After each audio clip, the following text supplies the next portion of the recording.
In this video, I'm providing my thoughts regarding the 2013 vintage of Dom Pérignon, which was just recently released and which I just enjoyed last night.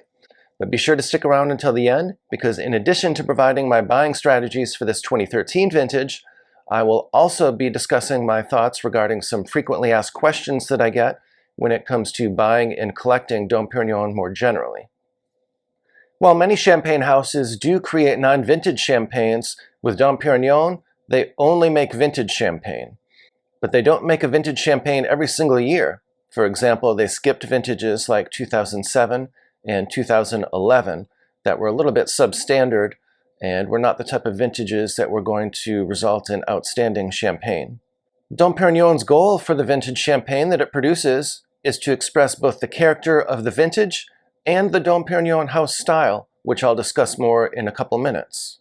Those who are new to Dom Pérignon may wonder why 2013 is the current release.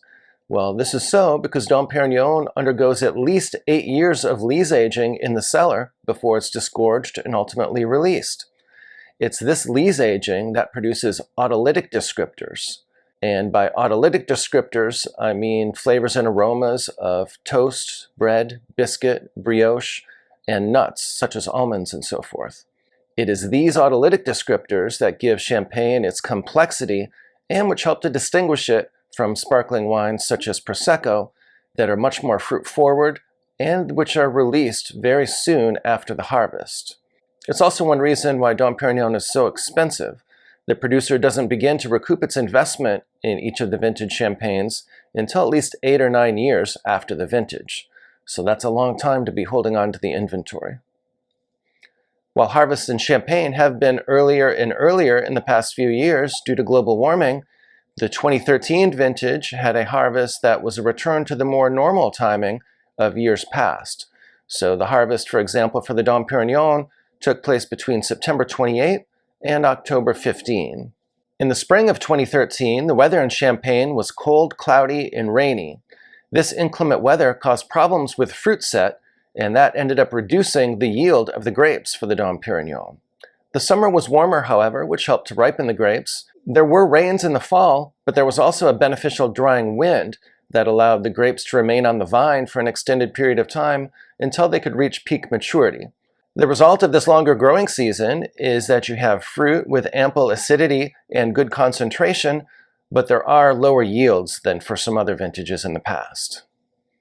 For the most part, Champagne is made from Pinot Noir, Chardonnay, or Pinot Meunier, either individually or in any combination. Dom Pérignon, however, only uses Pinot Noir and Chardonnay, so they don't use Meunier. This is in contrast to a champagne house like Krug, which does embrace Meunier and which uses all 3 of those grapes in its blends. Dom Pérignon is generally close to a 50-50 split between Pinot Noir and Chardonnay. As in 2012, it appears that there's just slightly more Pinot Noir than Chardonnay in the blend, with about 51% Pinot Noir and 49% Chardonnay for the 2013 vintage.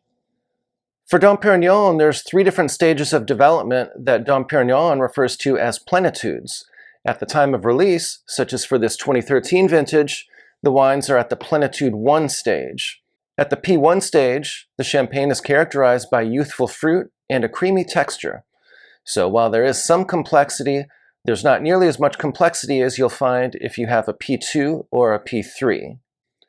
There's already a lot going on with this champagne, however, and I detected flavors and aromas of mandarin orange, apple, pear, lemon, apricot, honey, cardamom, ginger, dried flowers, white pepper, and many more. Due to the extended lees aging I discussed earlier, there were also the telltale autolytic descriptors, such as toasted biscuit, brioche, toasted almonds, and so forth. Something else that you'll often find with Dom Pérignon is either gunflint or hints of smoke. This descriptor is due to their reductive winemaking, and reductive winemaking means that they try very hard not to allow any oxygen to get into their winemaking process. This sometimes produces those smoky or gunflint type descriptors. This is in contrast to producers such as Krug, which again uses more of an oxidative style and does not use reductive winemaking. I tend to really enjoy that gunflint characteristic. However, with this particular 2013 vintage, I was not getting a lot of that gunflint, but there were definitely hints of smoke that I detected. If I were to characterize the body of this 2013 Dom Pérignon, I'd probably give it a medium plus, so not as full-bodied as some champagne, but slightly more than medium-bodied. There was definitely ample acidity to balance the fruit flavors, and there was a long, complex finish that was somewhat mineral-driven and very enjoyable. This wine has been well received by critics, as it has received scores ranging from 94 points to 98 points so far. In just a moment, I'm going to discuss my buying strategies for the 2013 Dom Pérignon, but before I do, I'm going to be answering some frequently asked questions that I get about collecting Dom Pérignon more generally. First, people often ask me whether it's a good idea to buy champagne in Magnum rather than the regular 750 milliliter bottles.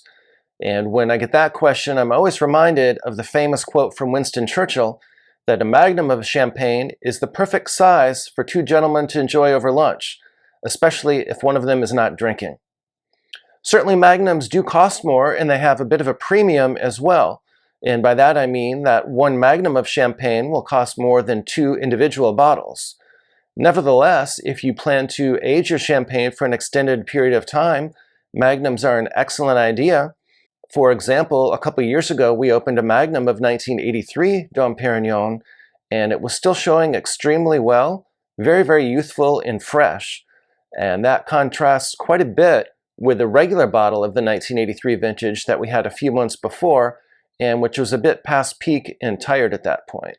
So I think that if you're someone who intends to age your champagne for a long period of time, and you can afford the premium, and you also have plenty of storage space, it's definitely worth getting some magnums of champagne as well. Another question people frequently ask me about collecting Dom Pérignon is if it's worth getting some of the specialty bottlings, such as this 2003 David Lynch limited edition. And what I tell them is that it's the exact same champagne inside the bottle. And so if you're just buying it to drink it, then there's no reason to pay up for those limited edition bottlings. However, if you're a collector or if you enjoy saving the packaging, it's certainly worth it for that reason. But the other thing I've noticed is that these collector's items are made in much smaller quantities, and as such, they tend to appreciate more in the secondary market than the standard bottling. For example, for the 2000 vintage, Dom Pérignon came out with an Andy Warhol limited edition set. This was a set of 6 different bottles of champagne. I ended up purchasing one of those sets, and within a couple years, the price had skyrocketed and gone up dramatically. And so sometimes a good strategy for collectors may be to buy these so-called limited edition or collector's items and then potentially resell them in the secondary market at a profit, and then use some of those profits to buy more current vintages of the standard Dom Pérignon bottling. If you're interested in wine recommendations, wine collecting strategies, and learning more about wine, please do subscribe to my channel. I've been collecting wine for more than 15 years and also have a level 4 diploma from the WSET. So I have both formal certification as well as substantial practical knowledge from the School of Hard Knocks. There's just one more question before I get into the buying strategies for Dom Pérignon, and that is whether Dom Pérignon is rare. Dom Pérignon does not publicly release its production volumes. However, it is my understanding that in some vintages, they can produce more than 1 million bottles per year. This would be the case in large vintages such as 2006. However, the weather in Champagne is variable, and there can be a number of problems in the vineyard that dramatically impact or reduce production volumes. And so, for example, in vintages such as 2005 or 2010, they produced a much smaller amount of champagne than they did in 2006.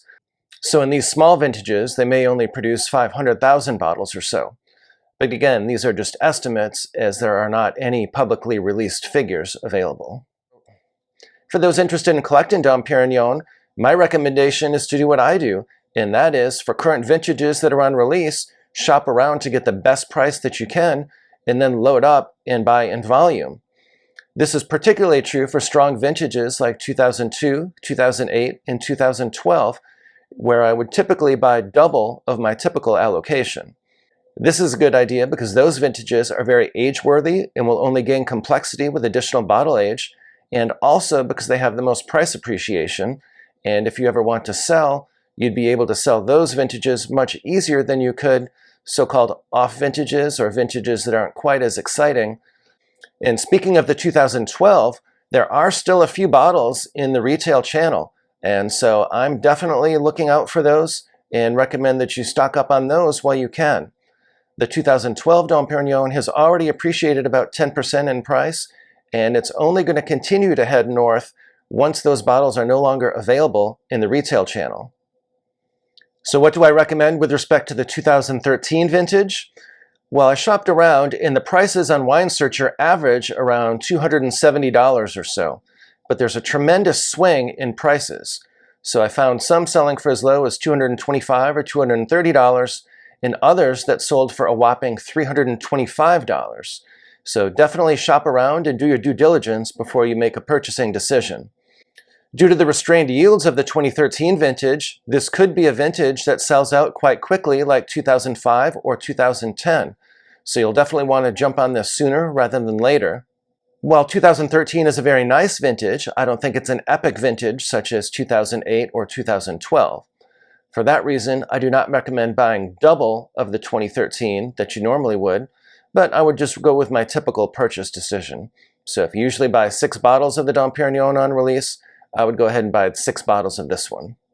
For more videos about Dom Pérignon, including my reviews of the 2010 and 2012 vintages, please check out my Dom Pérignon playlist, which is in the pinned comment below.